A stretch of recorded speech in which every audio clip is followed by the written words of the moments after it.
নমস্কার। ঠাকুর শ্রী শ্রী রামকৃষ্ণ পরমহংসদেব এবং মা শারদার চরণে আমার সশ্রদ্ধ প্রণাম জানিয়ে ভিডিওটা শুরু করছি। একটা প্রশ্ন করব, যদিও প্রশ্নটা খুবই ব্যক্তিগত।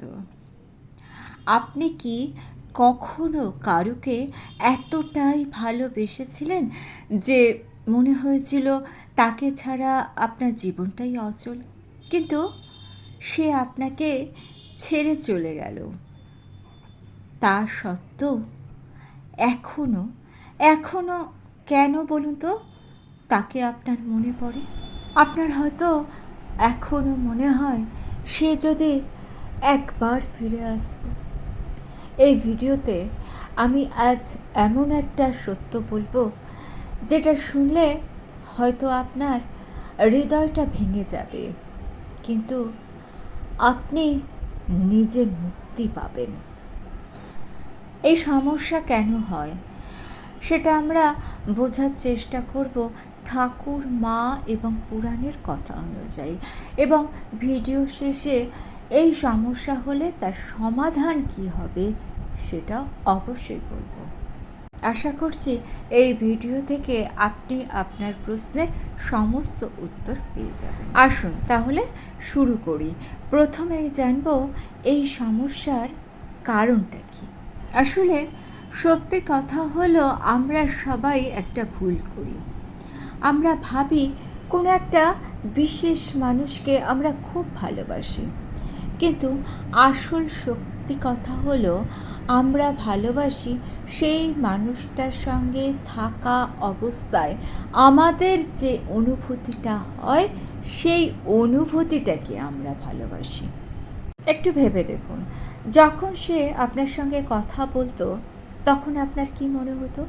তখন মনে হতো আমি খুব গুরুত্বপূর্ণ, আমি একা নই। কিন্তু যখন সে চলে গেল তখন কি শুধু একটা মানুষ আপনার জীবন থেকে চলে গেল? সেটা নয়, আপনার যে অনুভূতিটা সেটা ফাঁকা হয়ে গেল। আপনি শুধু তাকে হারাননি, আপনি হারিয়েছেন আপনার নিজের ভালোবাসার অনুভূতিটাকে। সে যখন চলে গেল তখন আপনি কাঁদছেন, তাকে কিন্তু আপনি মিস করছেন না, আপনি মিস করছেন সেই অবস্থাটাকে, সেই সময়টাকে, যেই সময়টা আপনি খুব ভালো অনুভূতি নিয়ে থাকতেন।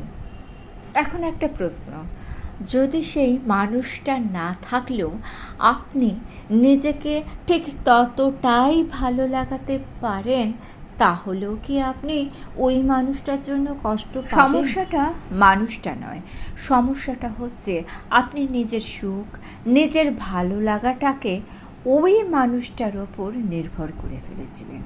আপনি ভেবেছিলেন সে থাকলেই আমি ভালো থাকবো, কিন্তু সত্যি কথা হলো আপনার নিজের ভালো থাকার ক্ষমতা আপনার নিজের মধ্যেই আছে। কিন্তু যতক্ষণ আপনি এই সত্যিটা বুঝবেন না ততক্ষণ আপনি কারুকে ভুলতে পারবেন না, কারণ আপনি সেই মানুষটাকে নয়, আপনি খুঁজছেন আপনার সেই ভালো লাগার অনুভূতিটাকে। তাই আজকের ভিডিওর বাকি অংশে আমরা কাউকে ভুলতে শিখব না, শিখব কিভাবে আবার নিজের মধ্যে সেই ভালো লাগাটাকে ফিরিয়ে আনা যায়। চলুন এবার একটা গল্প শোনাই, যে গল্পের মধ্যে ভালোবাসা ছিল, কিন্তু তবুও সেই ভালোবাসা টিকে থাকেনি। পুরাণের গল্প, মা সতী এবং মহাদেবের ভালোবাসার গল্প। মা সতী মহাদেবকে ভালোবাসতেন, তিনি ছিলেন দক্ষরাজের কন্যা, কিন্তু দক্ষরাজ শিবকে পছন্দ করতেন না, কারণ মহাদেব ছিলেন সংসার বিমুখ।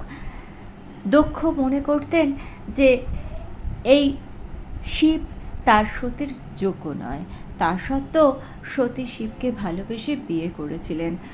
দক্ষরাজ যজ্ঞ করলেন, কিন্তু শিবকে সেখানে আমন্ত্রণ করা হলো না। সতী সেখানে গেলেন, কিন্তু দেখলেন শিবকে প্রকাশ্যে অপমান করা হচ্ছে। তার ভালোবাসা, মানে তাদের দুজনের ভালোবাসা গভীর ছিল, সতী দেখলেন তার ভালোবাসাকে প্রকাশ্যে দক্ষরাজ অপমান করছেন। যাকে তিনি সত্যিকারের ভালোবাসতেন তার অপমান সহ্য করা তার পক্ষে সম্ভব ছিল না, যার ফলে যজ্ঞের আগুনেই মা সতী দেহত্যাগ করলেন। এক মুহূর্তে সব শেষ হয়ে গেল।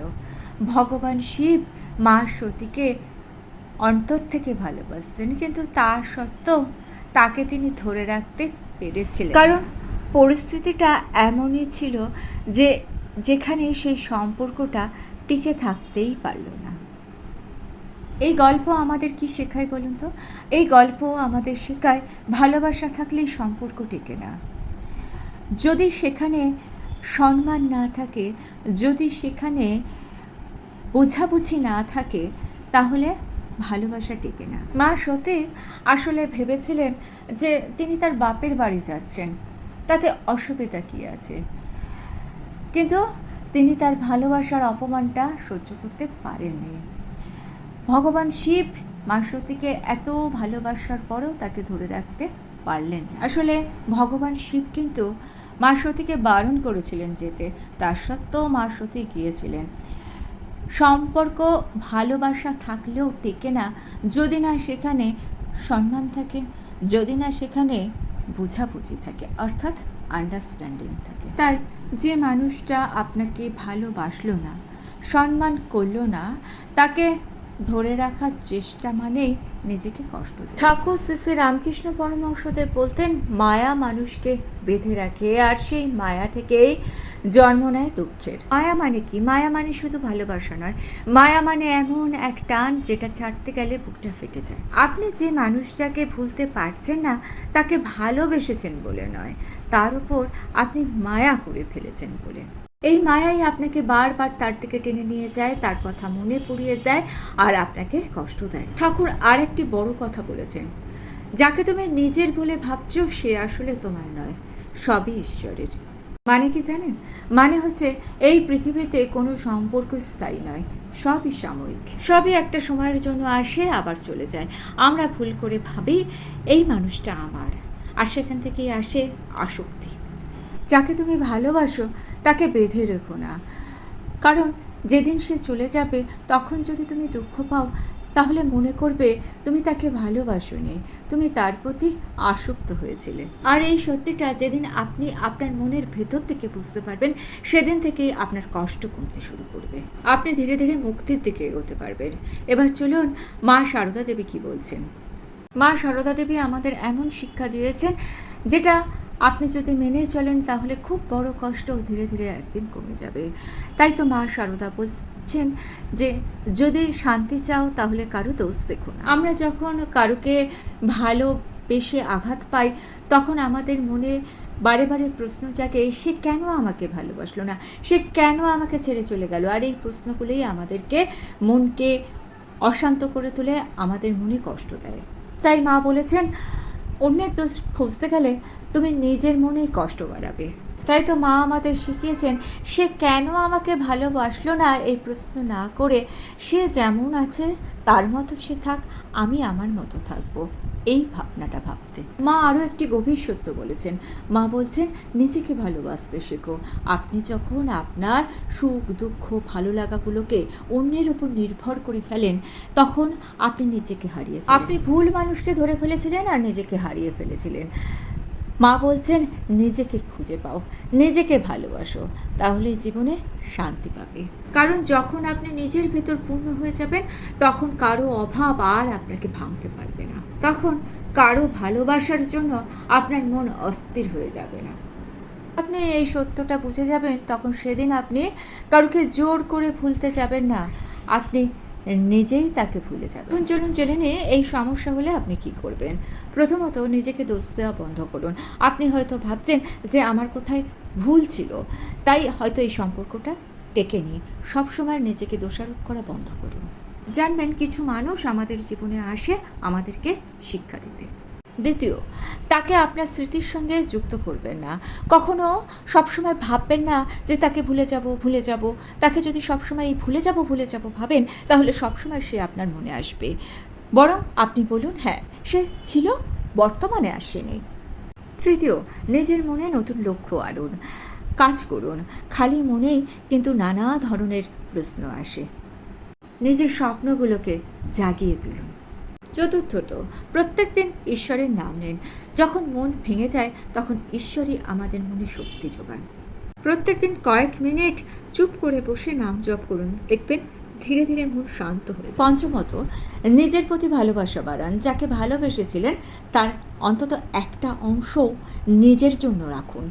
নিজেকে ভালোবাসুন আর আপনার নিজেকে নিজে বলুন যে যা হয়েছে ঈশ্বরের ইচ্ছাই হয়েছে, যা হয়েছে আমার ভালোর জন্য হয়েছে। এই কথাটাই মেনে নিতে পারলে, বিশ্বাস করতে পারলে আপনাকে কারুকে জোর করে ভুলতে হবে না। আপনি আপনার ভেতর থেকেই একটা সুখ। সবশেষে বলি যে ভালোবাসাটা আপনি মনে করছেন আপনার ছিল, সেটা সঠিক ছিল না। ঈশ্বর কারুর থেকে কিছু কেড়ে নেন না, তিনি শুধু ভুলটা সরিয়ে দেন। আপনার ভুলটাকে তিনি সরিয়ে দিয়েছেন। ঈশ্বর সেই ভুলটাকে সরিয়ে দিয়েছেন কারণ ভবিষ্যতে যেন সঠিক মানুষটা আপনার জীবনে ফিরে আসে, যে আপনাকে শুধু ভালোবাসবে না, আপনাকে সম্মান করবে, উপযুক্ত মর্যাদা দেবে। তাই কাঁদতে কাঁদতে হলেও আজ একবার বলুন, যা চলে গেছে তা আমার ছিল না, আর যা আসবে তা আমার ঈশ্বরের আশীর্বাদ হয়েই আসবে। একটা কথা সবসময় মনে রাখবেন, আপনি কারোর অবহেলা পাওয়ার জন্য জন্মাননি, আপনি উপযুক্ত সম্মান, মর্যাদা এবং ভালোবাসা পাওয়ার জন্য জন্মেছেন। এই সমস্যা থেকে মুক্তির জন্য কয়েকটা পয়েন্ট বলি শেষে।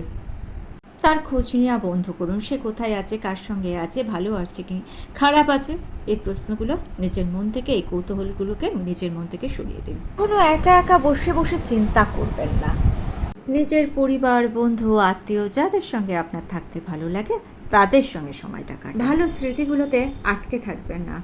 মনে করুন সেটা ছিল, সেটাকে নিয়ে, অতীতকে নিয়ে পড়ে থাকবেন না। সবশেষে বলবো, ঈশ্বরের উপর ভরসা রাখুন। যা হারিয়েছেন তার থেকে অনেক অনেক ভালো জিনিস আপনি পাবেন। আর ভিডিওটা ভালো লেগে থাকলে চ্যানেলটিকে সাবস্ক্রাইব করে নিয়ে পাশে থাকা বেল আইকনটা প্রেস করে দিয়ে অল অপশনটা ক্লিক করে দেবেন। তাহলে যখনই নতুন কোনো ভিডিও আপলোড করবো তার নোটিফিকেশন আপনাদের কাছে পৌঁছে যাবে। ঠাকুর ও মায়ের চরণে প্রণাম জানিয়ে আজকে এই পর্যন্তই। Thanks for watching.